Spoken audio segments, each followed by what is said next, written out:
நாங்கள் இன்னைக்கு பச்சை பட்டாணியில் முட்டையை போட்டு முட்டை கிரேவி செய்ய போகிறோம். 4 அவிச்ச முட்டையை இந்த மாதிரி கட் பண்ணி வச்சுக்கணும். 50 ml எண்ணெய் ஊற்றிக்கணும். பட்டை 1, ஏலக்காய் 2, கிராம்பு 2, 1 ஸ்பூன் பெருஞ்சீரகம், வெட்டி வச்ச 4 வெங்காயம், கருவேப்பிலை, 1 ஸ்பூன் இஞ்சி பூண்டு பேஸ்ட்டு, உப்பு போட்டு வதக்கணும்.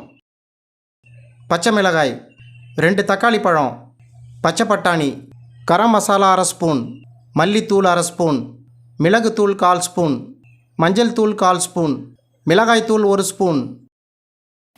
தண்ணி ஊற்றி கலக்கிக்கிட்டு முட்டையில் உள்ள வெள்ளைக்கருவு போட்டுக்கணும்.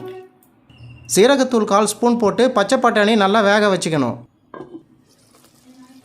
முட்டையில் உள்ள மஞ்சக்கரு, கொத்தமல்லி தழையை போட்டு இறக்கி வச்சுக்கணும். இட்லி, தோசை, சப்பாத்திக்கு இந்த முட்டை கிரேவி தொட்டு சாப்பிட்டு பாருங்கள், சூப்பராக இருக்கும்.